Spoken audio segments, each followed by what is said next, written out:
السلام علیکم ورحمۃ اللہ وبرکاتہ۔ الحمد للہ رب العالمین والعاقبۃ للمتقین والصلاة والسلام علی اشرف الانبیاء والمرسلین نبینا محمد وعلی آلہ واصحابہ اجمعین، اما بعد۔ قال اللہ تعالی فی محکم تنزیل، اعوذ باللہ من الشیطان الرجیم من حمزہ ونفخہ ونفثہ، فإن آمنوا بمثل ما آمنتم به فقد اهتدوا وإن تولوا فإنما هم في شقاق فسيكفيكهم الله وهو السميع العليم۔ عن العرباض بن ساریہ رضی اللہ عنہ قال قال رسول اللہ صلی اللہ علیہ وسلم، علیکم بسنتی وسنة الخلفاء الراشدین المہدیین إلى أن قال عضوا عليها بالنواجذ۔ وقال علیہ الصلاة والسلام لا تمس النار من رآنی، حدیث صحیح۔ معزز حاضرین اور خواتین اسلام، آج کے اس درس میں نبی کریم صلی اللہ علیہ وسلم کی ایک صحابیہ جن کا نام ہے سلیم، انس رضی اللہ عنہما کا قصہ ہم بیان کرنے جا رہے ہیں۔ یہ درس مردوں سے بڑھ کر خواتین کے لیے بہت اہم ہے۔ تو سب سے پہلے ان کے نام و نسب، ان کا کیا اوصاف تھے، رسول اکرم صلی اللہ علیہ وسلم سے ان کی کیا تعلق، کیا رشتہ تھا، وہ بیان کرنے سے پہلے کچھ باتیں بطور تمہید ہم آپ کے سامنے بیان کریں گے۔ سب سے پہلی بات یہ ہے، تربیت 3 جگہ ہوتی ہے، یا آپ اس کو نوٹ کریں، آپ اپنے ذہن میں رکھیں۔ تربیت 3 جگہ ہوتی ہے۔ سب سے پہلے تربیت جو ہوتی ہے ماں کی گود۔ ماں جتنی اچھی ہے بچہ اتنا اچھے ہوں گے، جیسے بولتے نا کمپنی جیت اچھی ہے پروڈکٹ اتنا اچھا ہوگا۔ تو ماں جتنی اچھی ہوگی اس کے گود میں پیدا ہونے والے بچے اور نسل ویسے ہی نام بولیں گے۔ دوسرا ہے تربیت کرنے کی جگہ مسجد۔ آج بدقسمتی سے ہوتا کیا ہے، نماز ہوتے ہی مسجد بند کر دیتے، ایسا نہیں ہونا چاہیے۔ مسجد میں نوجوان، عورتیں، بچے، بوڑھے، ہمارے معاشرے میں جتنے اچھے کام ہونا اس کا آغاز اور افتتاح مسجد ہی سے ہونا چاہیے۔ 2 چیزیں۔ اور تیسری چیز ہے تربیت کرنے کی جگہ مدرسے ہیں۔ ان 3 جگہوں میں تربیت کی جاتی ہے۔ آج کل ہم دیکھ رہے ہیں کہ تربیت کے ان 3 مقامات میں بھی کمزوری آ رہی ہے، مساجد میں بھی، مدارس میں بھی، اور سب سے بڑھ کر ماں کی گود علم سے خالی ہوئی، ادب سے خالی ہوئی، صحابہ صحابیات کے واقعات سے خالی ہوئی، تو دیکھ رہے ہیں کہ تربیت بہت برے انداز کا شکار ہو رہی ہے۔ معزز حاضرین، یہ تو تربیت کی جگہ ہیں۔ ہمیں تربیت کرنا ہے تو کن کن ذرائع سے تربیت کرنا چاہیے۔ ہمارے پاس تربیت کی جب بات آتی ہے تو لوگ انٹرنیٹ میں جا کے انگریزی کتاب ڈاؤن لوڈ کر لے کے تربیت کرتے ہیں، وہ تربیت کا صحیح طریقہ نہیں ہے۔ ہمارے پاس تربیت کے لیے سب سے بہترین کتاب ہے تو رسول اللہ صلی اللہ علیہ وسلم پر اتارا ہوا یہ قرآن ہے۔ اللہ کے نبی تو کہتے تھے فَإِنَّ أَصْدَقَ الْحَدِيثِ کتاب اللہ، دنیا میں سب سے سچی بات قرآن ہے۔ لہٰذا تربیت کرنا چاہتے ہیں قرآن میں تلاش کرو، کبھی موسیٰ کا ذکر ملے گا، کبھی عیسیٰ کا ذکر ملے گا، کبھی یوسف کا، کبھی ان تمام کا۔ تو یہ اور اسی طریقے سے تربیت کرنا ہے تو دوسرے نمبر پر ہمارے سامنے حدیث ہے۔ رسول اکرم صلی اللہ علیہ وسلم نے اپنی زندگی میں جو بھی بات کہی، کیا، آپ کے سامنے کسی صحابی نے کہا تو وہ تمام حدیثیں۔ صالح فوزان حفظہ اللہ سے ایک عالم سوال کرتا ہے، اے شیخ، اللہ کی نبی کی عمر صرف 60 سال اور نبوت کی عمر 20 سال، 40 سال تو ایسے ہی گزرے، 40 سال میں آپ نبی بنائے گئے، 20 سال میں آپ نے وہ کام کیا جو کسی نے نبی نے نہیں کیا۔ اتنی لاکھوں کروڑوں حدیثیں کہاں سے آ گئی رسول اللہ صلی اللہ علیہ وسلم کی؟ تو شیخ کہتے ہیں دراصل بات یہ ہے، اللہ تعالیٰ نے رسول اللہ صلی اللہ علیہ وسلم کی زندگی میں برکت دی تھی۔ آپ نے 23 سال میں وہ کام کیا جو نوح نے 950 سال میں وہ کام نہیں کیا۔ لہٰذا ہمیں رسول اللہ صلی اللہ علیہ وسلم کی جو حدیث ہیں، اور خصوصاً آپ تم لوگ ہماری گزارش ہے یہ حدیث کی یہ کتاب ریاض الصالحین یہ ہمارے ہر گھر میں ہونا، میں سمجھتا ہوں میرا درس کا سب سے اہم پوائنٹ یہی ہے. ریاض الصالحین ماشاءاللہ علامہ نووی رحمہ اللہ نے پتہ نہیں کیا نیت سے لکھی تھی. دنیا میں بخاری بھی اتنی مرتبہ نہیں چھپی ہوگی جتنے ریاض الصالحین چھپی ہے. آپ کو زندگی کا کون سا مسئلہ، کون سی ہدایت، کون سی رہنمائی چاہیے، آپ کو ریاض الصالحین میں ملے گی. اور دنیا کی سو زبانوں میں اس کا ترجمہ ہو چکا ہے، انگریزی میں، اردو میں. میں تو کہتا ہوں صبح شام یہ حدیث پڑھنا اور سننا، اس پہ عمل کرنا دوسری چیز. اور تیسری چیز ہے تربیت کرنے کے لیے رسول اکرم صلی اللہ علیہ وسلم کی سیرت. اور آپ جانتے ہیں اللہ تعالیٰ نے رسول اللہ کی زندگی سے پیدائش سے لے کر موت تک آپ کے واقعات کو ماشاءاللہ اتنا محفوظ کر دیا ہے، باریک سے باریک چیز بھی ماشاءاللہ آپ کو مکمل طور پر جو ہے معلوم ہوگی، حاصل ہوگی. لہٰذا رسول اللہ صلی اللہ علیہ وسلم کی یہ سیرت یہ معجزہ ہے.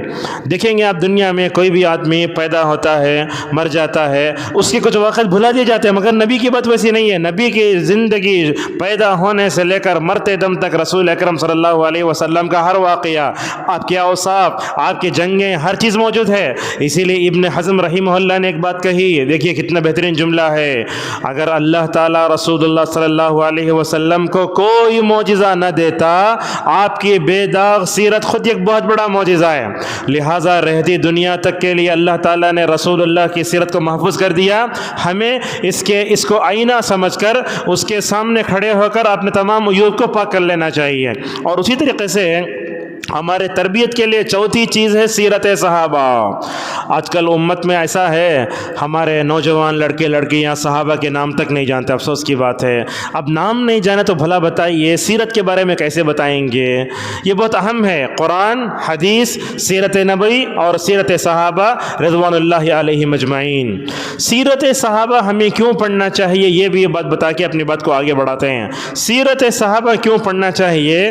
اس لیے کہ اللہ تبارک و تعالیٰ نے قرآن کریم میں پہلے پارے کے آخری میں اللہ نے کیا کہا؟ فَإِنْ آمَنُوا بِمِثْلِ مَا آمَنْتُمْ بِهِ فَقَدِ اهْتَدَوْا وَإِنْ تَوَلَّوْا فَإِنَّمَا هُمْ فِي شِقَاقٍ فَسَيَكْفِيكَهُمُ اللَّهُ وَهُوَ السَّمِيعُ الْعَلِيمُ. اس آیت میں اللہ نے کیا کہا؟ دیکھیے بڑا بہترین بات ہے.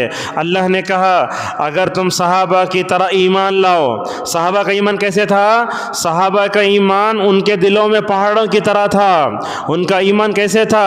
ان کے ایمان کا ذکر اللہ تبارک و تعالیٰ نے رہتی دنیا تک کے لیے کر دیا. ایسا بہترین ایمان، ایسا ایمان بڑے سے بڑے حادثات آتے مگر ان کے ایمان میں زلزلہ پیدا نہیں ہوتا تھا. یہ اللہ فرماتا ہے اگر تم صحابہ کی طرح ایمان لاؤ تو ہدایت پا جاؤ گے. لہذا کیا مطلب سمجھ میں آیا؟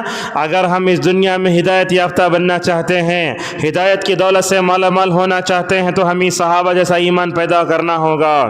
اور صحیح مسلم کی ایک روایت میں رسول اللہ صلی اللہ علیہ وسلم فرماتے ہیں جب تک صحابہ ہیں میری امت پر کوئی عذاب نہیں آئے گا. اللہ کتنی بڑی بات ہے. جیسے اللہ کے نبی فرماتے ہیں مسلم کی حدیث میں، جیسے آسمان کی زینت یہ ستارے ہیں، صحابہ میرے زمین کی زینت ہیں. زمین کی زینت ہے صحابہ. جب تک صحابہ ہیں امت پر کوئی عذاب مصیبت نہیں آئے گا. ایسے ہی ہوا. رسول اللہ صلی اللہ علیہ وسلم اور صحابہ، ایک صحابی ماشاءاللہ موجود تھے، دنیا خیر سے بھری ہوئی تھی اور بدعت، خرافات، ہر طرح کوئی چیز نہیں تھی. لیکن جیسے جیسے صحابہ کا دور ختم ہو گیا اس کے بعد امت پر جو ہے مصیبتوں کا دروازہ ٹوٹ گیا. لہذا کیا معلوم ہوتا ہے؟ ہمیں صحابہ کا ایمان جیسے اپنے اندر پیدا کرنا چاہیے. اور ہم آپ سے پوچھتے ہیں اگر آپ کو کوئی سخت چیز آ گئی تو داڑھ میں پکڑتے آپ، ذرا دیکھیے داڑھ میں پکڑ کے زور سے کھینچتے آپ تو اللہ تعالیٰ کیا اللہ کے نبی صلی اللہ علیہ وسلم فرماتے ہیں لوگو میری سنت کو لازم پکڑو، میرے صحابہ کی سنت کو لازم پکڑو. کون کون صحابہ میں؟ خاص طور پر 4 صحابہ، ابو بکر، عمر، عثمان، علی. اب سوال یہ ہے کہ خطبہ جمعہ میں ان کا ذکر کیوں ہوتا ہے؟ یہ بھی سوال پیدا ہوتا ہے. لوگ پوچھتے ہیں. یہی سوال صالح فوزان حفظہ اللہ سے کیا گیا کہ دوسرے خطبے میں ان اللہ و ملائکتہ کے بعد 4 خلفاء کا نام لیتے. کیوں لیتے نام؟ تو صالح فوزان کیا جواب دیتے ہیں؟ دیکھو اگرچہ میرے موضوع سے متعلق میں پھر بھی ذکر کر رہا ہوں. بولتے صالح فوزان اصل میں بات یہ ہے کہ صحابہ کرام کو شیعہ گالی دیتے، ہم ان کا ذکر کر کے یہ بتاتے کہ یہ دین اگر ہم تک پہنچا ہے تو صحابہ کی وجہ سے ہی پہنچا ہے، لہٰذا ان سے محبت کر کرنا, ان کے لیے دعا کرنا, یہ ہمارے لیے بہت ضروری ہے. ہم آپ سے پوچھتے ہیں, دنیا میں عام آدمی اگر گاڑے وقت کام آئے تو کتنا دعا کرتے آپ؟ یہ صحابہ کرام ورجنل دین اللہ کی نبی سے لے کر کتنی مشکلات اٹھائے ہوئے ہم تک پہنچائے, تو لہذا ہمیں ان کے لیے ہمیشہ مغفرت کی, رحمت کی, جنت میں جانے کی دعا کرنا چاہیے. تو رسول اللہ صلی اللہ علیہ وسلم فرماتے ہیں, میری سنت کو لازم پکڑو, میرے صحابہ کی سنت لازم پکڑو, اور ان کے راستے پر کیسے چلو, جیسے تم داڑوں میں کوئی چیز پکڑتے ہو ویسے پکڑو. کیا مطلب سمجھ میں آیا؟ یعنی کسی بھی لمحے میں صحابہ کا راستہ چھوٹنا نہیں چاہیے. اور رسول اللہ صلی اللہ علیہ وسلم نے یہ بات بتائی. آپ نے کیا فرمایا؟ میری امت میں 73 گروپس آ جائیں گے. نبی کی حدیث ہے, میری امت میں کتنے گروپ؟ 73 گروپ آئیں گے. اللہ کے نبی نے فرمایا 72 گروپ پورے جہنم میں جائیں گے. یہ ایک ایسا گروہ اور جماعت ہوگی جو جنت میں جائے گا. صحابہ کو فکر ہوا کون رہیں گے وہ, حرص کیسی ہے. اللہ کے نبی صلی اللہ علیہ وسلم نے فرمایا, اے صحابہ کی جماعت, میں اور میرے صحابہ جس راستے پر ہیں وہی جنت میں جائیں گے. آج ہوتا کیا ہے, ہر ایک تحریک, ہر جماعت, ہر گروہ یہ سمجھتا ہے ہم جنتی ہیں. ویسا نہیں ہے. میں اور آپ جنت کے ٹھیکیدار نہیں ہیں. جو آدمی صحابہ کے راستے پر چلے گا, ان کے منہج کو داڑوں میں پکڑنے کی طرح اس کو مضبوطی سے پکڑے گا, وہی جنت میں جائے گا. اور معزز حاضرین, حضرات صحابہ کرام کا تعارف کراتے ہوئے ابن مسعود رضی اللہ عنہ کیا بولتے ہیں؟ کان اصحاب رسول اللہ صلی اللہ علیہ وسلم افضل هذه الامه ابرها قلوبا. اللہ کے نبی کے صحابہ اللہ کی قسم اس امت میں سب سے افضل ہیں. بلکہ امام احمد تو ایک جگہ لکھتے ہیں, دنیا کا کوئی بھی طبقہ صحابہ کے درجے کو ہرگز پہنچ نہیں سکتا. آج کل ہوتا ہے, اگر کوئی زیادہ مال خرچ کر دیا بولتے ہیں ابو بکر کی طرح ہین ہو. اگر کوئی خرچ کر دے عورت بولتے ہیں وقت کی خدیجہ دکھتی ہے. نہیں بولنا چاہیے. دنیا کے کسی بھی آدمی کو صحابہ سے ملا نہیں سکتے, ان کے درجے کو پہنچ نہیں سکتے. نبی نے تو یہی فرمایا, میرے صحابہ کو گالی مت دو. اگر تم احد پہاڑ کے برابر سونا بھی خرچ کرو یا آدھے احد کے پہاڑ برابر سونا بھی خرچ کرو گے, ان کے درجے کو پہنچ نہیں سکتے. اور ابن تیمیہ نے صحابہ کے بارے میں اور ایک بات کہی, کیا کہا؟ صحابہ ایسا گروہ ہے جو کسی نبی کے حصے میں نہیں آیا.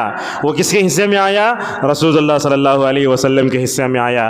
اور صحابہ جیسی مقدس جماعت اس سے پہلے بھی دنیا نے نہیں دیکھی اور قیامت تک نہیں دیکھی. یہ چیلنج ہے دنیا والوں کے لیے.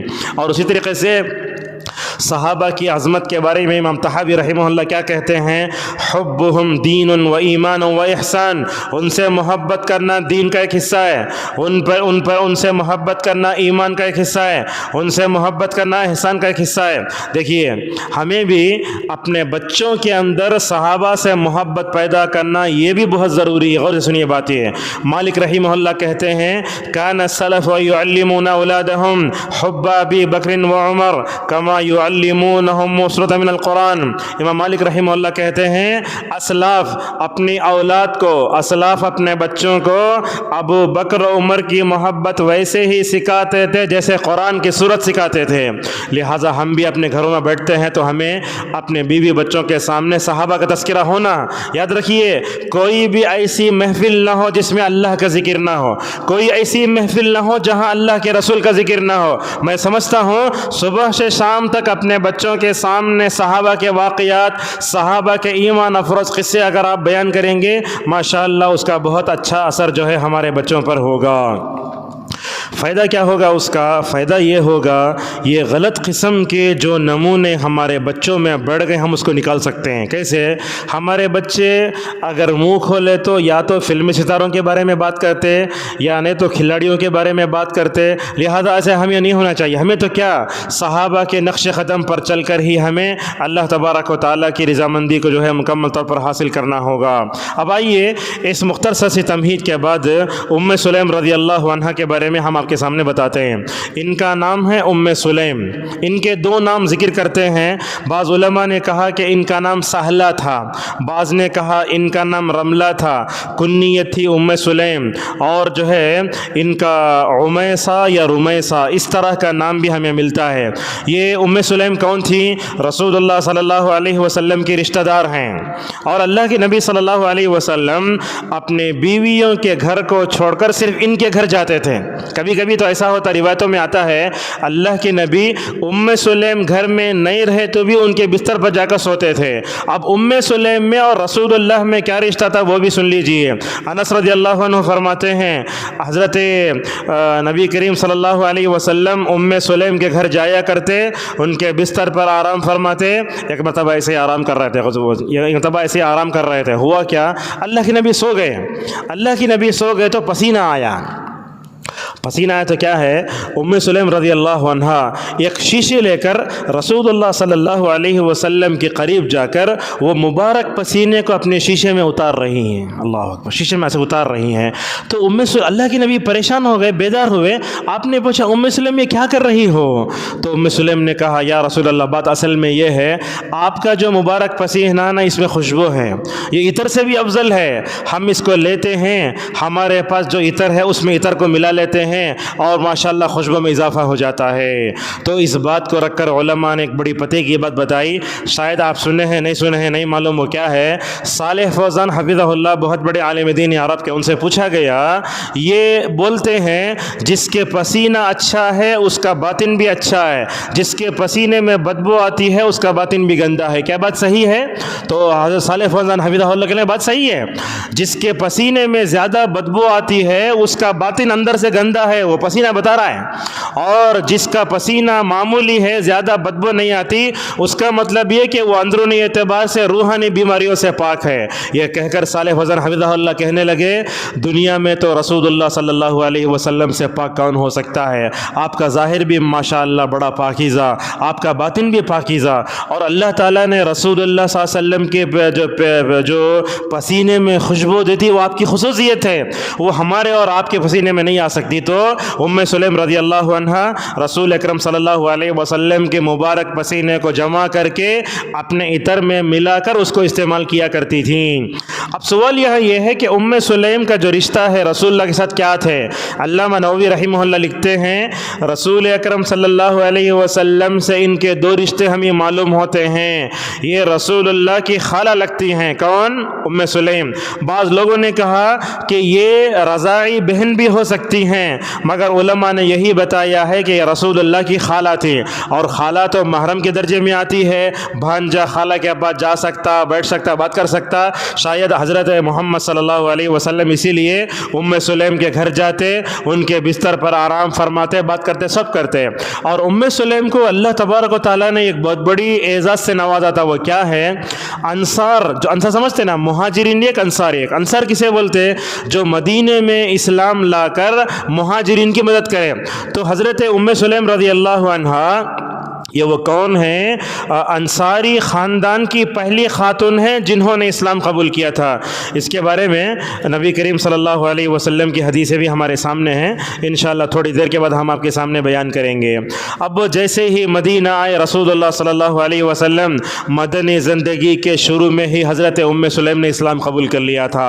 مدینے میں انصاری عورتوں میں سب سے پہلے ایمان لینے والی سلیم رضی اللہ عنہ۔ ان کا پہلا نکاح کس سے ہوتا ہے؟ غور سے سنیے، ان کا پہلا نکاح ایک ایسے آدمی سے ہوتا ہے جو کافر تھا، اس کا نام تھا مالک ابن نضر، نام ایسے مالک ابن نضر۔ حضرت سلیم کی بڑی خواہش تھی کہ اگر یہ مسلمان ہو جائے تو بہتر ہے۔ اللہ تعالیٰ نے سلیم کو وہ پہلے کافر شوہر سے ایک بچہ دیا تھا، وہی حضرت انس ہیں جو اللہ کے نبی کے خادم رسول، انہوں نے 10 سال تک رسول اللہ صلی اللہ علیہ وسلم کی خدمت کی تھی۔ تو دونوں سے ایک بچہ پیدا ہوا انس۔ تو سلیم ہمیشہ اپنے بچے کی بڑی فکر کرتی، شروع سے ان کو لا الہ الا اللہ کی تلقین کرتی، بچے کو مسلمان بنانے، اسلامی عقیدے کے سانچے میں ڈھالنے کی بڑی کوشش کرتی۔ ایک طرف سے سلیم ایمان میں باقی رہنے کے لیے کوشش کرتی، دوسری طرف سے وہ کافر یا کرسچن جو مرد تھا نا سلیم کا، اس کا جو نام تھا مالک ابن نضر، دوسری طرف سے وہ کیا کرتا؟ سلیم کی دشمنی کرتا، بچے کو اپنی طرف کھینچنے کی کوشش کرتا، بڑا شدید مخالف بھی تھا۔ بعض روایتوں میں آتا ہے ماں اور بچے کے سامنے وہ اسلام کے خلاف بھی بولتا تھا، لیکن قدرت کے فیصلے انسان کی نیت کو دیکھ کر ہوتے ہیں۔ سلیم رضی اللہ عنہ کو پہلے سے ہی بچے کو اسلام میں رہ کر اچھی تربیت کرنے کی بڑی تڑپ تھی، جو عورتوں میں نہیں ہے۔ ایک دن کیا کیا، ایسے ہی ہوا اپنے بیوی سے لڑ لے کے یہ شوہر سیریا چلا گیا، کافر یا نصرانی کرسچن تھا۔ اللہ کا کرنا ایسا ہوا، کون کی دشمن اسے مار دیا، ختم ہو گیا۔ اب یہ کیا ہوا، سلیم کو ایک ظالم شوہر سے نجات مل گئی، اور حضرت سلیم رضی اللہ عنہ نے دوسری شادی نہیں کی۔ کب تک نہیں کی؟ بچہ جب تک ہوش کے قابل نہیں ہوتا اس وقت تک میں شادی نہیں کرتی۔ اور ان کی دوسری شادی کا واقعہ بھی بڑا بہترین ہے۔ اور یہ انس ابن مالک جو بولتے ہیں نا ہم، وہی وہ کافر باپ کی طرف ہی منسوب ہیں، حضرت انس رضی اللہ عنہ۔ ان کی دوسری جو شادی ہوئی ہے ان کا واقعہ بڑا بہترین ہے، ہم آپ کے سامنے اس کو بیان کرتے ہیں۔ ایک دن حضرت سلیم رضی اللہ عنہ بیٹھی تھیں، تو انہوں نے اپنے ہی خاندان کے ایک آدمی کو دیکھا جن کا نام تھا حضرت زید ابن سہل۔ ان کی کنیت تھی ابو طلحہ، یہ خود غور سے سنیے، ابو طلحہ نام کیا تھا، زید ابن سہل تھا، کنیت ابو طلحہ تھی۔ ایک دن کیا کہنے لگی، کون؟ حضرت سلیم رضی اللہ عنہ، اے ابو طلحہ تم کو دیکھ کر اتنا افسوس ہوتا ہے، اللہ تعالیٰ نے تم کو مال دیا ہے، اللہ نے تم کو عقل دیا ہے، اللہ نے تم کو جو ہے بہترین جو ہے عقل سے نوازا ہے، افسوس ہوتا ہے اپنے ہاتھ سے پتھر سے بت تراش کر اس کے سامنے تم جھکتے ہو۔ اللہ اکبر۔ ایک سلیم رضی اللہ عنہ ایک صحابیہ ہو کر ایک کافر کے سامنے ماشاءاللہ اسلام کو کیسے پیش کر رہی ہیں، اور پیش کرنے کا انداز دیکھو، کیسے اسلام کے طرف رغبت دلانے کا ماشاءاللہ کیا ملکہ اور کیا ڈھنگ اللہ تعالیٰ نے سلیم کو دیا تھا۔ سلیم نے کیا کہا، ابو طلحہ دیکھو اگر تم اسلام لا لو گے، دیکھو جملہ، اگر تو اسلام لا لو گے تم تو میں تمہارے سے شادی کرنے تیار۔ اتنا ہی نہیں کہا بلکہ آگے بڑھ کر سلیم نے اور ایک آفر دیا، کہا اے ابو طلحہ اگر تم اسلام لا لو گے میں تمہارے ساتھ شادی کرنے تیار ہوں۔ یہ جملہ سنیے، اس وقت سلیم نے کہا میں تمہارے سے شادی کروں گی، تمہارے سے کوئی بڑے مہر کے مطالبے کی مجھے ضرورت نہیں ہے، تمہارا اسلام لانا ہی میرا مہر ہے۔ اللہ اکبر، تمہارا اسلام لانا ہی میرا مہر ہے۔ ابو طلحہ کے ذہن کے دریچے کھل گئے، ایک صحابیہ اٹھ کر میرے عقل کو للکار رہی ہے، یہ شرک کے سارے سرحدوں کو چھوڑ کر پتہ نہیں اللہ تبارک و تعالیٰ انسان کے دل کو دیکھتا ہے، اس کی نیت کو دیکھتا ہے۔ خود اللہ کے نبی فرماتے ہیں انسان کا دل اللہ تعالیٰ کی دو انگلیوں کے درمیان میں ہے، جیسے چاہتا ہے وہ پھیرتا ہے۔ حضرت ابو طلحہ رضی اللہ عنہ وہ سلیم کے سامنے سے اٹھتے ہیں، غور سے سنیے، ٹرننگ پوائنٹ ہے قصے میں، اٹھتے ہیں اور فوراً نبی کریم صلی اللہ علیہ وسلم کے مبارک دربار کا رخ کرتے ہیں، اور اللہ کے نبی صلی اللہ علیہ وسلم اس موقع پر مسجد نبوی میں بیٹھے تھے۔ جس وقت ابو طلحہ رسول اللہ کا رخ کر کے ان کے مبارک دربار میں حاضر ہو رہے ہیں، اور آپ جانتے ہیں اللہ تبارک و تعالیٰ نیک لوگوں کو کون نیک ہے کون برا وہ چھٹی ہی دے دیتا ہے۔ ہمارے بعض علماء بھی ایسے تھے، سامنے والے کے چہرے کو دیکھ کر بول سکتے ہیں برا ہے اچھا ہے، اور اشخاص کو پہچاننے میں رسول اللہ سے بڑھ کر دنیا میں کس کے پاس صلاحیت ہے۔ اس مبارک مجلس میں بیٹھے ہوئے نبی کریم صلی اللہ علیہ وسلم نے اس موقع پر صحابہ سے کیا کہا، دیکھو یہ جملہ دیکھیے، دیکھو ابو طلحہ کسی نیک ارادے سے آ رہے ہیں۔ جیسے ہی ابو طلحہ قریب ہوئے تو نبی کریم صلی اللہ علیہ وسلم نے فرمایا ابو طلحہ کس نیت سے کس ارادے سے آئے ہو؟ تو ابو طلحہ رضی اللہ عنہ نے فرمایا یا رسول اللہ سلیم، دیکھیے سلیم میرے سے یہ کہہ رہی ہے کہ میں ایمان لا لوں گا تو وہ مجھ سے شادی کرنے تیار ہے، اور وہ یہ کہتی ہے کہ اسلام لانے کے بعد میرا اسلام لانا خود ان کے لیے مہر ہوگا۔ تو اللہ کے نبی صلی اللہ علیہ وسلم نے اس موقع پر کیا فرمایا، یہ جملہ دیکھیے، اللہ کے نبی نے فرمایا اے ابو طلحہ تم جو ہے سلیم سے شادی کر لو، تم سلیم سے کیا کر لو، شادی کر لو، اسلام لانے کے بعد تم جو ہے شادی کر لو ان سے، اور مہر بھی تمہارا اسلام ہے۔ لیکن یہ کہنے لگے کہ اسلام لانے کے بعد تم جب شادی کر لو گے اور تم شادی جب کرو گے تو انشاءاللہ میں گواہ بنوں گا۔ رسول اللہ صلی اللہ علیہ وسلم نے اس موقع پر یہ فرمایا۔ بہرحال ان دونوں کے درمیان میں شادی ہوتی ہے، اور اللہ تبارک و تعالیٰ ان کو کیا کرتا ہے؟ اولاد بھی دیتا ہے۔ ذرا یہاں تھوڑا رک کر حضرت ام سلیم رضی اللہ عنہ اپنے بیٹے انس رضی اللہ عنہ کی تربیت کے لیے کیا کرتی ہیں ذرا دیکھیے۔ وہ روایتوں میں آتا ہے ایک دن حضرت ام سلیم رضی اللہ عنہ رسول اللہ صلی اللہ علیہ وسلم کے دربار میں جاتی ہیں۔ وہ دربار میں جب جاتی ہیں تو اس وقت جا کر اللہ کے نبی سے کہنے کا انداز دیکھو، کیا کہتے ہیں ام سلیم رضی اللہ عنہ؟ یا رسول اللہ، یہ آپ کا چھوٹا سا خادم، شاید اس وقت چھوٹے تھے، یہ آپ کا چھوٹا سا خادم انس ہے، آپ اس کے لیے دعا کیجئے۔ رسول اکرم صلی اللہ علیہ وسلم نے اس موقع پر دعا کی، کیا کہا؟ اللہم اکثر مالہ و ولدہ، کہا اللہ تبارک و تعالیٰ ان کے مال میں، ان کی اولاد میں اضافہ فرما۔ کس کے لیے دعا کی؟ حضرت انس رضی اللہ عنہ کے لیے۔ روایتوں میں آتا ہے حضرت انس رضی اللہ عنہ کے لیے رسول اکرم صلی اللہ علیہ وسلم نے جو دعا فرمائی، دعا کا نتیجہ کیا تھا دیکھو، کہا حضرت انس رضی اللہ عنہ 100 سال کی عمر پائے۔ بعض روایتوں میں آتا ہے کہ 120 سال کی عمر پائے۔ کتنے سال؟ 120 سال۔ اور اس کے بعد یہ بھی روایتوں میں آتا ہے نبی کے دعا کی برکت کی وجہ سے 100 سے زیادہ اولاد ہوئی۔ یہ دو چیزیں ہو گئی ہیں۔ تیسری چیز دیکھیے، ام سلیم حضرت انس کے حق میں اللہ کے نبی صلی اللہ علیہ وسلم نے جو دعا فرمائی، وہ دعا کا نتیجہ کیا تھا؟ عام طور پر کیا ہوتا ہے کھیت وغیرہ میں اگر ہم کوئی چیز لگاتے ہیں تو سال بھر میں ایک مرتبہ ہی پھل دیتا ہے، لیکن حضرت انس رضی اللہ عنہ کو معاملہ ویسے نہیں تھا۔ مدینے میں ان کا باغ تھا، ماشاءاللہ رسول اللہ کی دعا کی برکت سے سال میں 2 مرتبہ پھل دیتا تھا۔ اس طریقے سے اللہ کے نبی صلی اللہ علیہ وسلم نے ان کے لیے مکمل طور پر دعا فرمائی۔ اور اب آئیے، یہ حضرت انس کی ایک طرف تربیت ہو رہی ہے، اللہ کے نبی کے گھر میں جا کر چھوڑ دیے، اور حضرت انس رضی اللہ عنہ رسول اللہ صلی اللہ علیہ وسلم کے دربار میں 10 سال رہے۔ وہ کہتے ہیں خدمت رسول اللہ صلی اللہ علیہ وسلم 10 سنین، میں نے حضرت محمد صلی اللہ علیہ وسلم کی 10 سال تک خدمت کی۔ ہوتا کیا ہے، ہم اپنے ماتحتوں کے ساتھ، اماموں کے ساتھ، مؤذنوں کے ساتھ، ہمارے جو ماتحت ہوتے ہیں ان سے ہم بہت برا سلوک کرتے ہیں، اور تھوڑی تنخواہ دے کے سمجھتے ہم نے بہت بڑا جو ہے کیا کر دیا ہے، احسان کر دیا ہے۔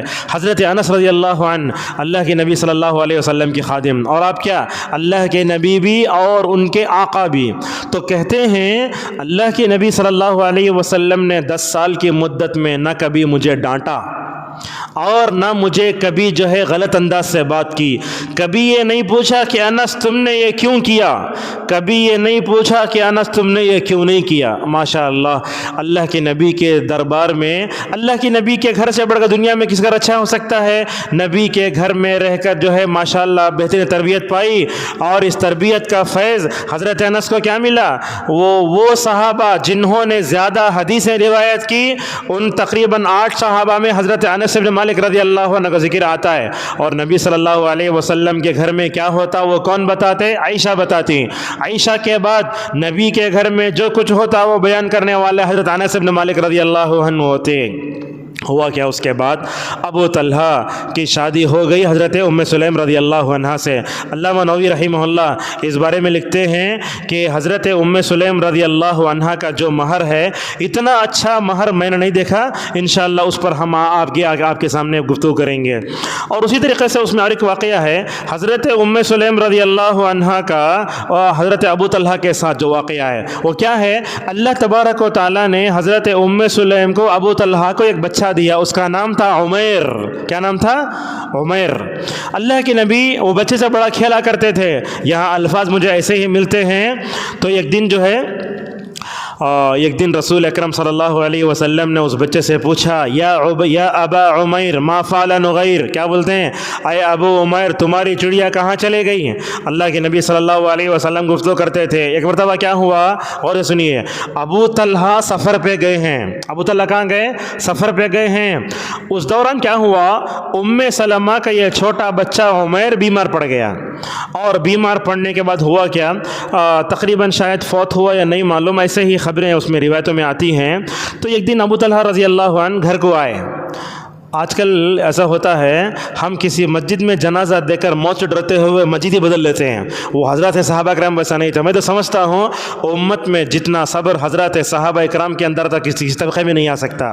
دیکھیے وہ لڑکے کا انتقال، بیمار ہے. حضرت ابو طلحہ رضی اللہ عنہ سفر سے واپس آتے ہیں. سفر سے واپس آنے کے بعد بیوی سے پوچھتے ہیں کیا حال ہے بیٹے کا، حالانکہ بیٹے کا انتقال ہو چکا ہے. اللہ اکبر، کیا صبر تھا سلیم رضی اللہ عنہ کے اندر. بچے کو کپڑے میں لپٹ کر ایک طرف رکھ دیا ہے، گھر میں بیٹے کی لاش رکھ کر شوہر سے بات کر رہے ہیں. وہ بات میں بھی یہ معلوم نہیں ہو رہا کہ وہ بچے کا کیا ہو گیا ہے، انتقال ہو گیا ہے. آج کل ذرہ بیمار ہوا تو ہوتا کیا، ماں باپ بچے کے سرانے رات بیٹھ کے گزارتے تھے. یہ سلیم کا جگر کوسا، یہ سلیم کا دل کوسا. بیٹے کا انتقال ہوا تو لپٹ کے رکھ دیا ایک طرف لاش کو. جب آئے حضرت ابو طلحہ رضی اللہ عنہ، چہرے سے ذرہ بھی یہ ظاہر ہونے نہیں دیا کہ بیٹے کا انتقال ہو چکا ہے. حضرت ابو طلحہ رضی اللہ عنہ شاید اس وقت نہیں کھائے تھے اس وقت. ہوا کیا، حضرت ابو طلحہ رضی اللہ عنہ سفر سے آئے، فرش ہوئے، اس کے بعد ہاتھ منہ دھو کر کھانے کے لیے بیٹھے.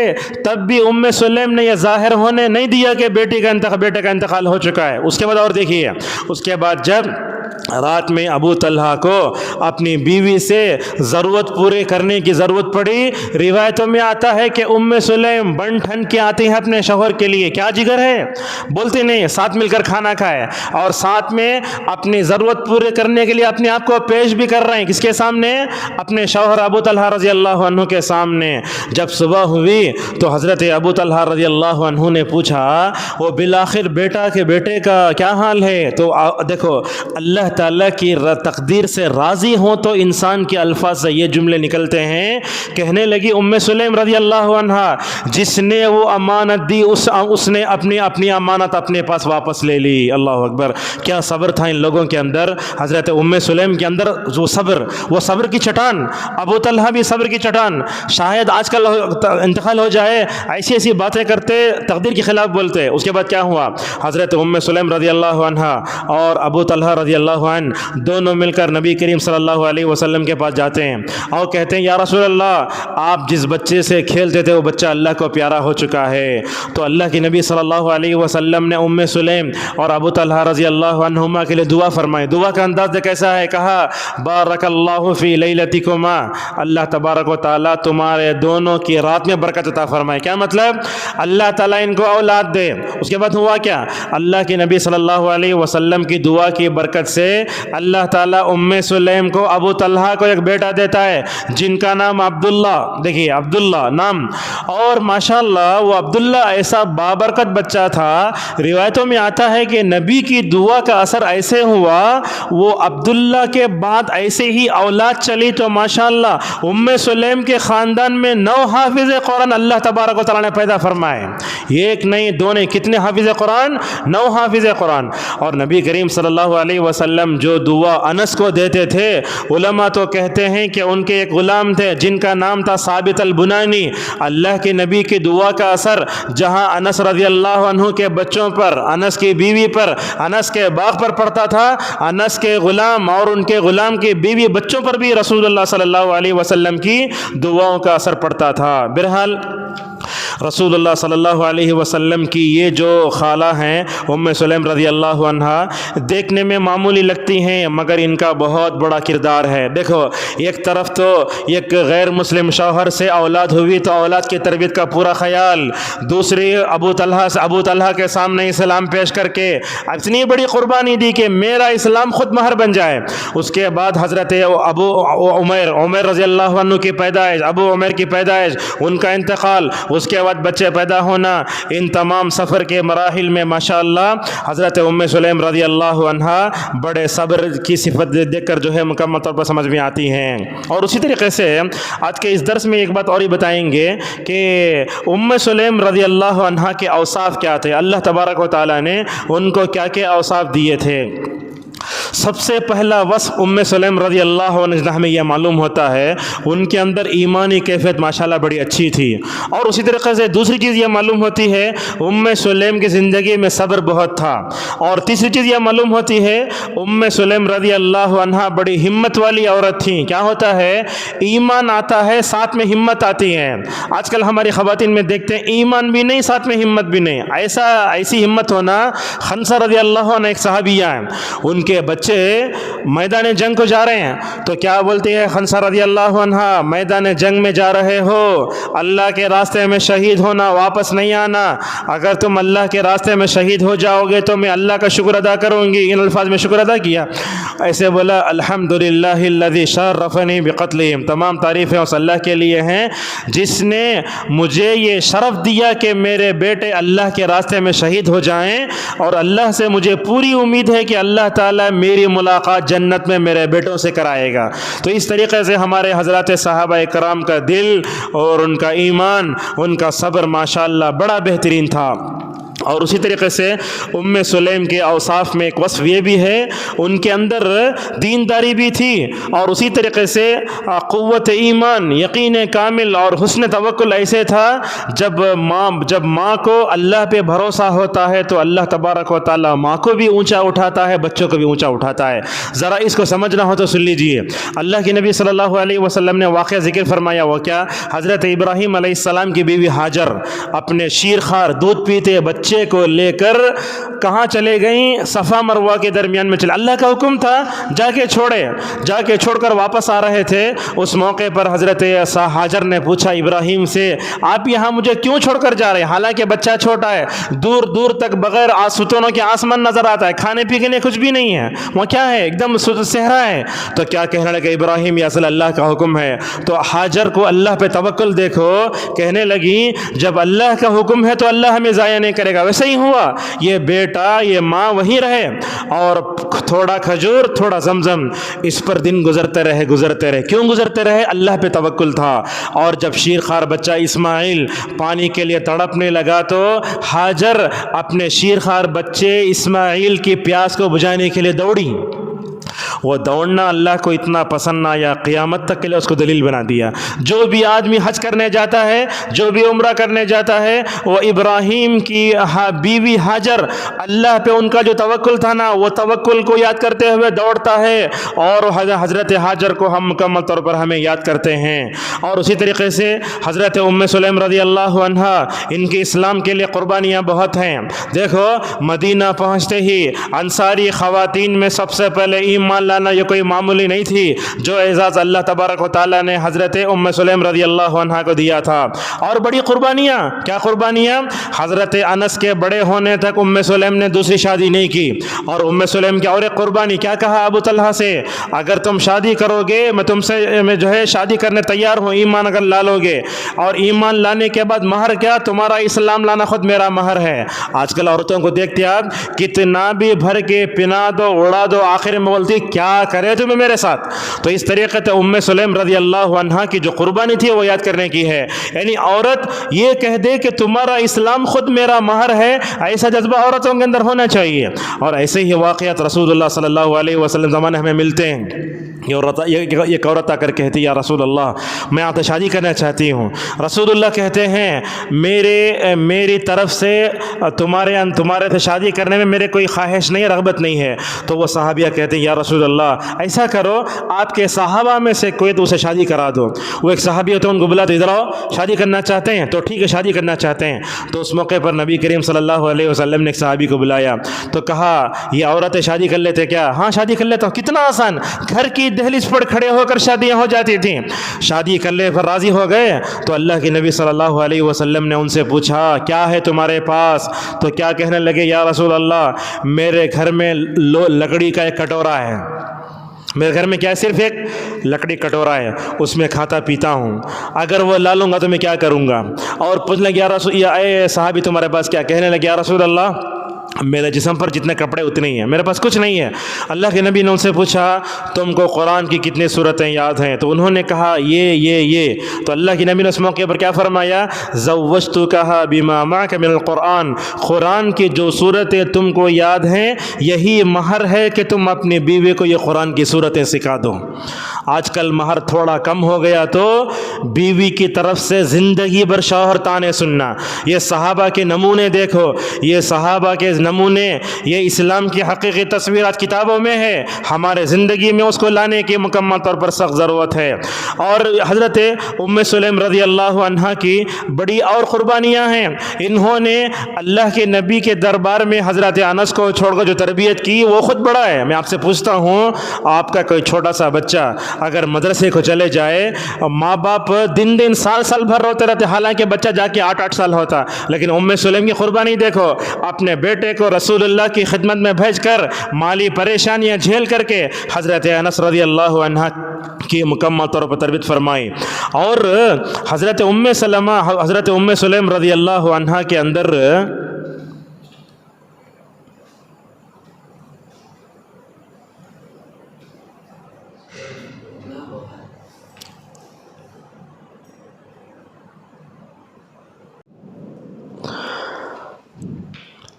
ام سلیم رضی اللہ عنہ کے اندر کیسی صبر تھی، جیسے میں نے کہا اپنے بچے کی لاش کو اپنے گھر میں رکھ کر کھانا کھا رہی ہیں، اپنے شوہر کا حق دے رہی ہیں، اور اللہ تعالیٰ کی تقدیر پر یہ بھروسہ اور راضی ہونے کا انداز دیکھو، الفاظ میں دیکھیے، جو اللہ نے جو امانت دی تھی وہ امانت اللہ نے واپس لے لی۔ اگر آج کل کی کوئی عورت تھی تو کیا بولتی؟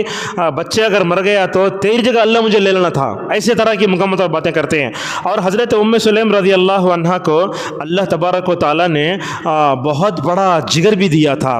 کیا کہتے ہیں حضرت انس رضی اللہ عنہ، میں اپنی امی جان کو دیکھتا کہ میری امی اور حضرت عائشہ رضی اللہ عنہ، غور سے سنیں، ام سلیم اور عائشہ رضی اللہ عنہ، یہ دونوں غزوہ احد میں جاتے، اللہ کے نبی عورتوں کو لے جاتے جنگ میں۔ کیا کام ان کا؟ جو زخمی ہو کر میدان جنگ میں پڑے رہتے ان کو پانی لا کر پلانا، ماشاءاللہ۔ تو بولتے احد کے میدان میں جب کبھی میں دیکھتا تو ایک طرف ام سلیم نظر آتی، دوسری طرف عائشہ رضی اللہ عنہ آتی، پانی لانا زخمیوں کو پلانا، پانی لانا زخمیوں کو پلانا۔ اگر کوئی صحابی زخمی ہو جائے تو کیا کرنا؟ چٹائی جلا کر خون رکنے کے لیے مرہم کرتے تھے۔ تو اس طریقے سے حضرت ام سلیم رضی اللہ عنہا کے اندر ماشاءاللہ وہ بڑی تھی، بلکہ حضرت عائشہ رضی اللہ عنہا تو کے بارے میں فرماتے انس رضی اللہ عنہ اپنی پیٹھ پر مشکیزیں اٹھائے ہوئے زخمی کو پانی پلاتی تھیں۔ آج کل خواتین کا حل کیا ہے؟ آج سے 10 سال 15 سال پہلے دیکھتے تھے ایک عورت وہ پانی کی بنگی سے اٹھا لیتی تھی، لیکن آج کل خواتین اتنی کمزور ہو رہے ہیں جسمانی طور پر، روحانی طور پر، وہ چھوٹی مٹکی اٹھانا مشکل ہو جاتا ہے۔ دیکھو ام سلیم رضی اللہ عنہ کو مشکیزہ اوپر اٹھا کے زخمی کو پانی پلایا کرتی تھیں۔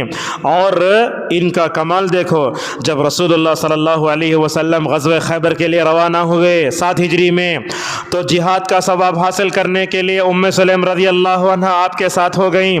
غزوہ حنین میں ام سلیم نے اپنی جرأت و شجاعت کا اظہار وہی کمال میں کیا۔ کیا کیا دیکھیے، یہ خنجر اپنی کمر میں باندھ لیا، چاقو جو ہوتی نا اپنے کمر میں رکھ لیے۔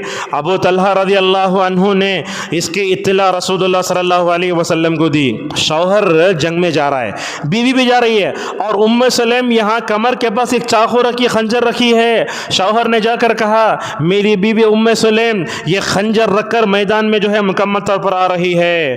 تو جیسے ہی ام سلیم رضی اللہ عنہ حضرت محمد صلی اللہ علیہ وسلم کے پاس آئی تو کیا کہنے لگی ام سلیم؟ یا رسول اللہ، دیکھیے میں نے یہ خنجر اپنے پاس اس لیے رکھا ہے اگر کوئی بھی دشمن آپ کے پاس آیا تو اس کا پیٹ پھاڑ دوں گی۔ اللہ اکبر۔ ان کے اندر اللہ کے نبی کی حفاظت کرنا، اللہ کے نبی کا ڈیفنس کرنا کیسا جذبہ تھا یہ حضرت ام سلیم رضی اللہ عنہ کے اندر۔ اور ام سلیم وہ صحابیہ ہیں جن کو نبی کریم صلی اللہ علیہ وسلم نے اس دنیا ہی میں جنت کی خوشخبری سنائی تھی۔ ایسا روایت آتا ہے، روایت کیا آتی ہے، نبی کریم صلی اللہ علیہ وسلم نے فرمایا دیکھیے میں جنت میں داخل ہوا, مجھے چلنے کی آواز سنائی دی. اللہ کے نبی فرماتے ہیں میں نے پوچھا یہ کون ہے؟ جنت میں سے بتایا گیا یہ انس بن مالک رضی اللہ عنہ کی والدہ غمیسہ بنت ملحان ہے. اور حضرت ام سلیم رضی اللہ عنہ بہت اونچی صحابیہ ہیں, اور اللہ کے نبی صلی اللہ علیہ وسلم سے ان کا رشتہ بھی جیسے ہم نے کہا خالہ ہیں. ایک واقعہ ایسے ذکر کرتے ہیں ام سلیم رضی اللہ عنہ ان عظیم المرتبت خواتین میں سے ہیں جنہیں اپنی زیارت کا شرف رسول اللہ صلی اللہ علیہ وسلم نے بخشا. آپ صلی اللہ علیہ وسلم ان کے گھر جاتے, ان کی چٹائی پر نماز پڑھتے, آرام کرتے, ان کے حق میں کثرت سے دعائیں فرماتے. رسول اکرم صلی اللہ علیہ وسلم نے میرے حق میں اتنی زیادہ دعائیں کی کہ مجھے مزید زیادہ دعائیں کرنے کی ضرورت محسوس نہیں ہوئی. اللہ اکبر. کبھی حضرت انس رضی اللہ عنہ ام سلیم کے ساتھ نبی کے گھر کو جاتے. ایک ایسا واقعہ ہے اللہ کے نبی موجود ہیں, ام سلیم بھی ہیں, انس بھی ہیں, ایک یتیم لڑکا ہی موجود ہے, اور گھر میں نماز پڑھنے کا ماحول کیسا پیدا کرتے تھے. حضرت انس رضی اللہ عنہ ایک موقع سے کہتے ہیں اللہ کے نبی نماز کے لیے اپنے گھر میں امامت فرماتے, میں اور یہ یتیم لڑکا رسول اللہ کے پیچھے کھڑے ہو گئے. دونوں لڑکے کھڑے ہونے کے بعد میرے پیچھے ام سلیم رضی اللہ عنہ کھڑی ہو گئیں. ایسا ماحول دیکھنے کے لیے آج ہمارے گھروں میں آنکھیں ترستی ہیں. اور اسی طرح ایک روز رسول اللہ صلی اللہ علیہ وسلم ام سلیم کے گھر گئے, جیسا کہ ہم نے کہا کہ وہ آپ کے پسینے کو ملاتے تھے, اور پسینے کو خوشبو میں ملا کر ایسے ہی وہ جو ہے اپنے خوشبو میں ملا کر ایسے ہی مکمل طور پر استعمال کرتی تھیں. ام سلیم رضی اللہ عنہ کے بارے میں سلف کے کیا اقوال تھے وہ آپ کے سامنے بتاتے ہیں. ابن عبد البر رحمہ اللہ فرماتے ہیں ام سلیم رضی اللہ عنہ ایک دانشمند خاتون تھیں. علامہ نووی رحمہ اللہ کہتے ہیں ام سلیم فاضل صحابیات میں ہیں. تو اس طریقے سے ام سلیم رضی اللہ عنہ کی زندگی کے کچھ نقشے ہم نے آپ کے سامنے رکھے. اس کا اور ایک واقعہ بیان کر کے اپنی بات کو آگے بڑھاتے ہیں. ایک دن ایسے ہوا بعض لوگوں کو کھانے کی ضرورت پڑی مدینے میں. مہمان نوازی یہ تو عرب کی خوبی ہے. آپ مکے مدینے کو چلے جائیں گے حج وغیرہ کو, اگر کوئی آدمی کھاتا ہے بولے تو وہاں آپ کھائے بغیر گزر ہی نہیں سکتے. آپ کو جانتے بھی نہیں ہوگا, پکڑ کے لے جائے گا. میں آپ کو سناتا ہوں یہ رمضان میں جو مکے مدینے میں جو ماشاءاللہ دعوت ہوتی ہے مدینے میں تقریباً الحمدللہ کئی سال کا اتفاق ہوا, رمضان میں ہر دسترخوان والا اس لیے لڑتے رہتا کہ انہوں میرے باجد افطار کرنا. اگر بازو کے دستر میں چلے گئے تو لڑائی شروع ہو جاتی, دونوں میں خیر کے معاملے میں لڑنا شروع کرتے. میرے آدمی تمہیں کیسے پکڑ لے گئے؟ تو اس طریقے سے خیر کے معاملے میں پکڑنا اور خیر کے مہمان نوازی کریں گے بہت تھا. تو اس طریقے سے ایک دن کھانے مہمان نوازی شروع ہوئی. تو کیا کرے ابو طلحہ رضی اللہ عنہ, وہ کیا کرے ایسا مہمانوں کو لے کر آ گئے اپنے گھر میں.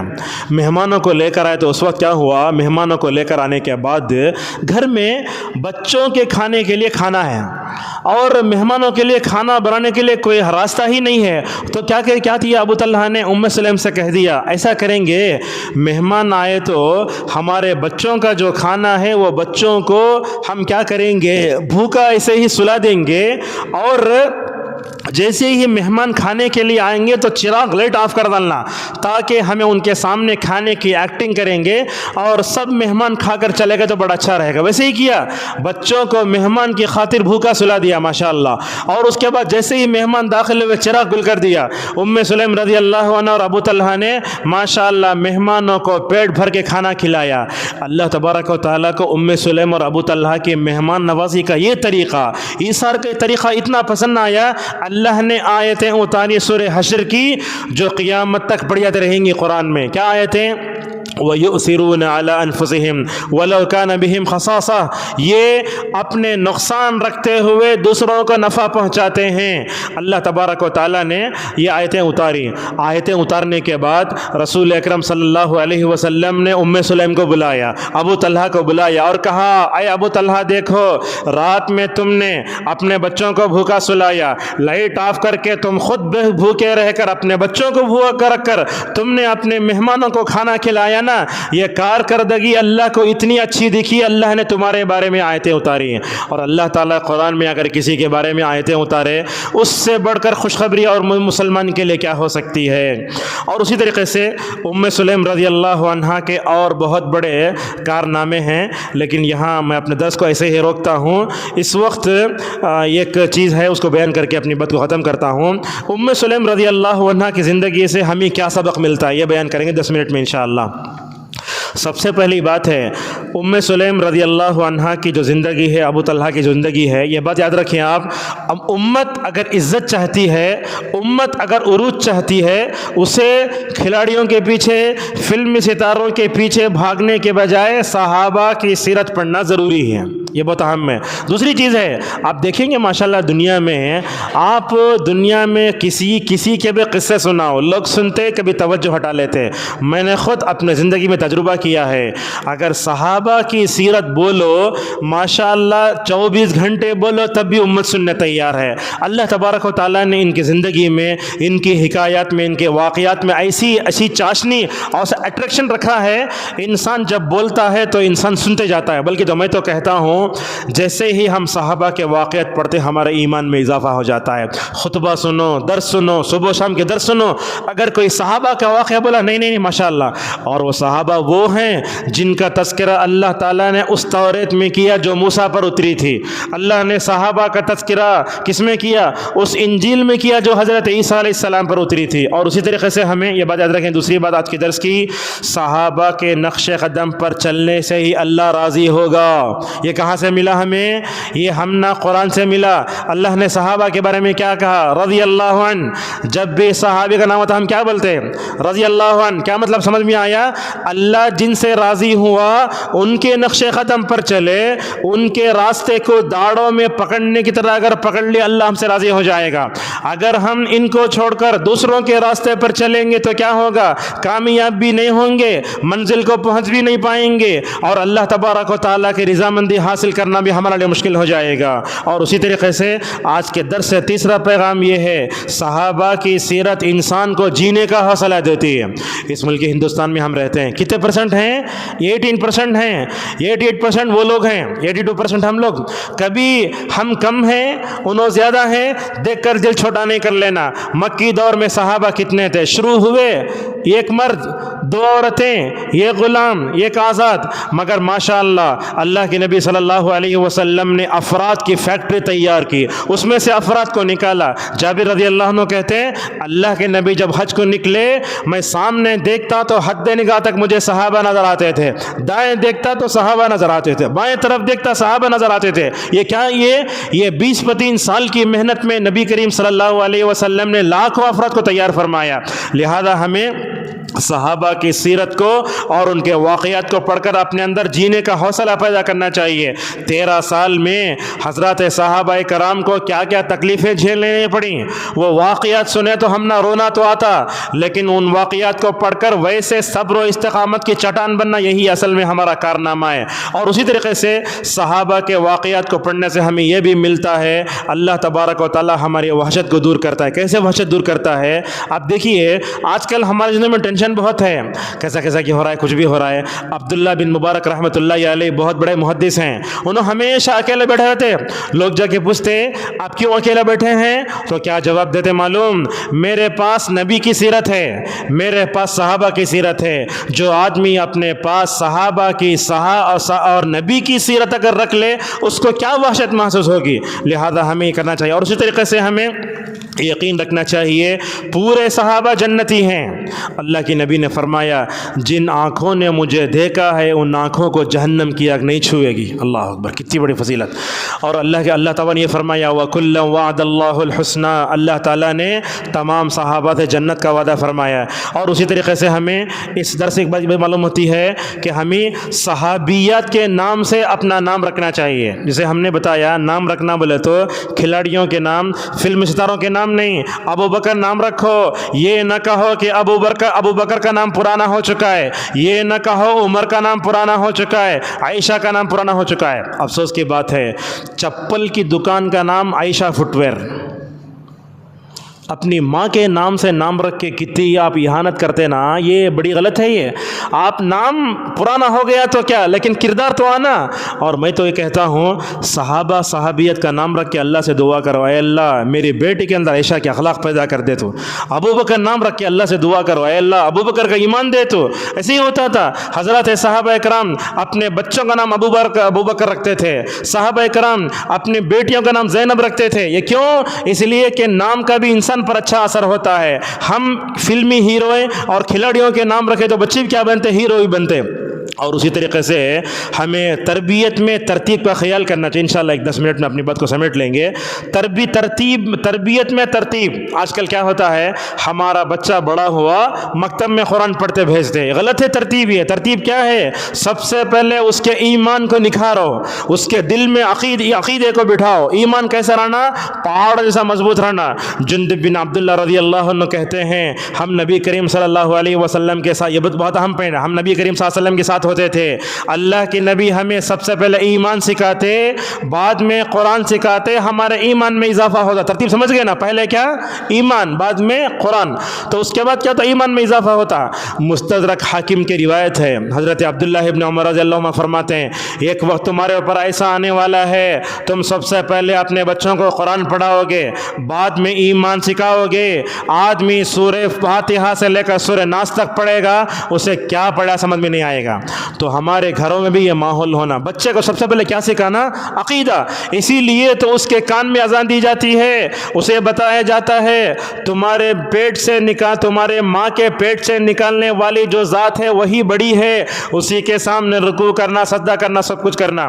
اور اسی طریقے سے ہمیں ہمارے گھروں کو علمی بنانے کی ضرورت ہے۔ ماں اگر عالمہ ہے، بچے کے اندر بھی اثر پڑتا۔ دیکھو انس رضی اللہ عنہ نبی کے دربار میں کتنی حدیثیں یاد کریں، اور ان سے بیٹے ہونے والے پورے حافظ قرآن بننا بولے تو آج کل ہوتا کیا ہے، لوگ اپنے بچے کو حافظ بھی نہیں بناتے، عالم بھی نہیں بناتے۔ کیوں نہیں بناتے؟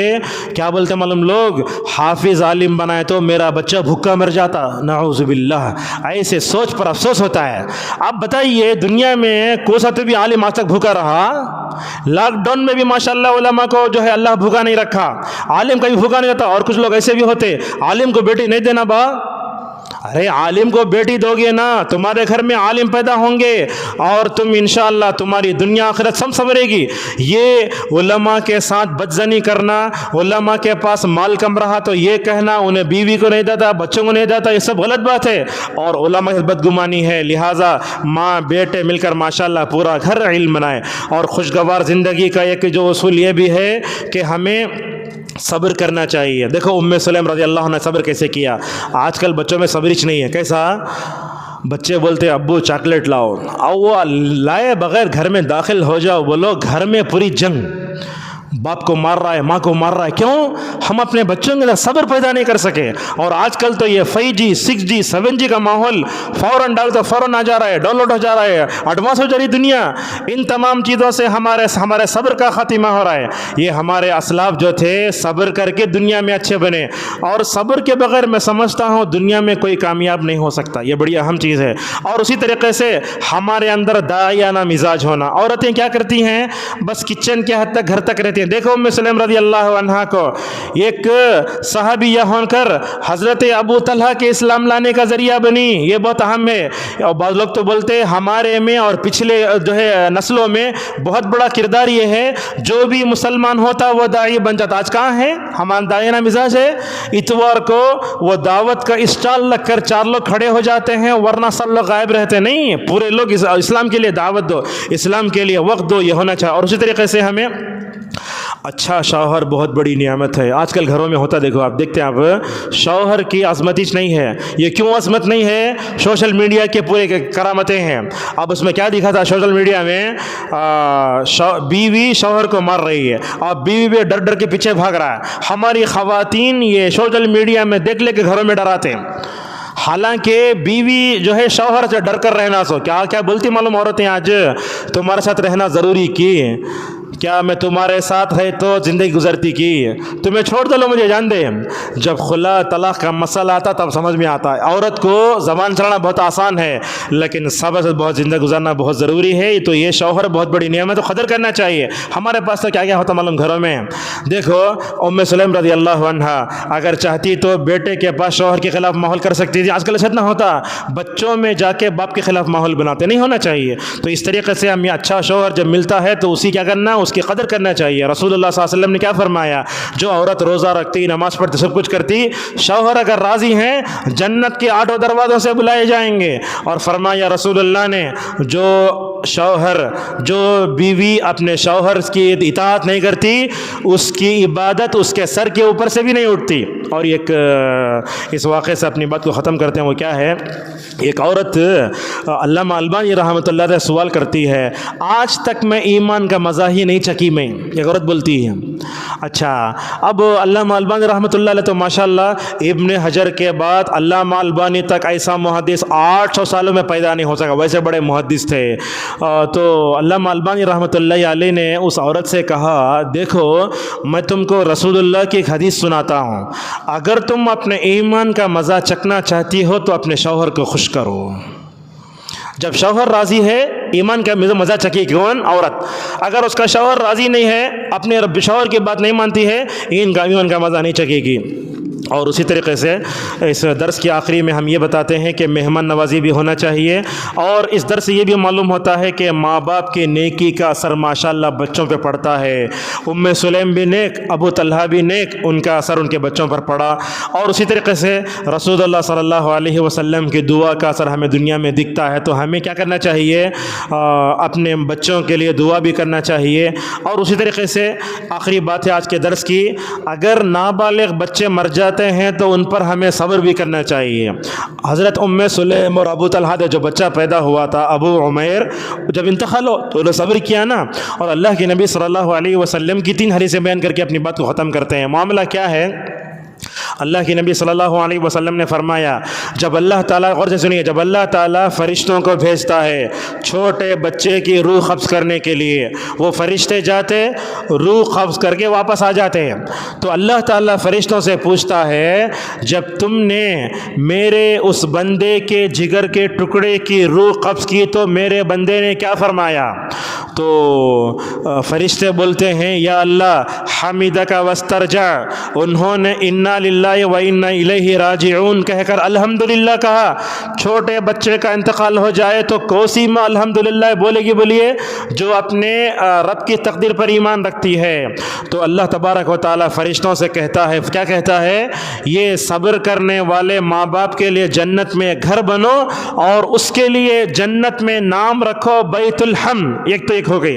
اور اسی طریقے سے اور 2 حدیثیں ہیں، ایک عورت رسول اللہ صلی اللہ علیہ وسلم کے پاس آتی ہیں، کہتی ہیں، یا رسول اللہ، جن کے چھوٹے بچے مر جاتے ہیں تو ان کے ماں باپ کے لیے کیا خوشخبری ہے؟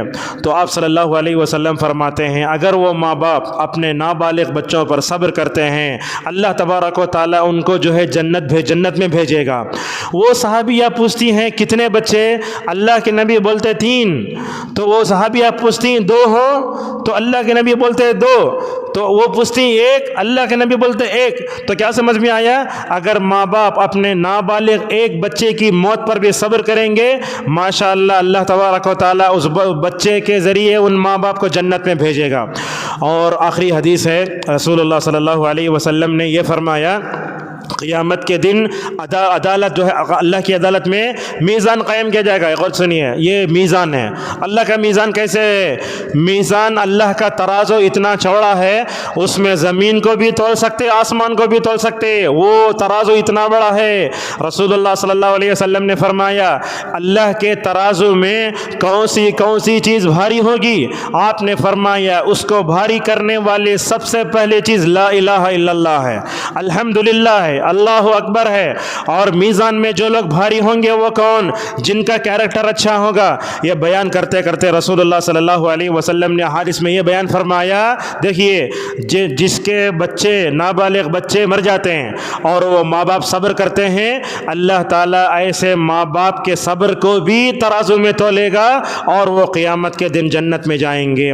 بہرحال اس لمبے درس کا پورا خلاصہ یہ ہے، حضرات صحابہ کرام سے محبت کرنا، ان کا تذکرہ کرتے رہنا، یہ ہمارے لیے بہت ضروری ہے۔ ہماری کوئی بھی محفل، کوئی بھی بیٹھک، کوئی بھی نشست، کوئی بھی خطبہ، کوئی بھی درس، کوئی بھی لیکچر، کوئی بھی سیمینار ہو، اس میں صحابہ کا اگر ذکر نہ ہوا تو سمجھ جائیے ہم جو ہے رسول اللہ صلی اللہ علیہ وسلم سے محبت کرنے والے نہیں ہیں۔ بلکہ گھر میں بھی بیٹھ کر اپنے بچوں کی تربیت کرنا چاہتے ہو تو یہ سوشل میڈیا سے ادھر ادھر سے واقع لینے بجائے ایسے کتابیں لے کر مطالعہ کرو۔ ایسی بہت سی کتابیں ہیں، اللہ کے نبی کے صحابہ صحابیات، ایک ایک واقعہ ہے، اگر بیان کریں گے تو قیامت تک بولا جا سکتا ہے۔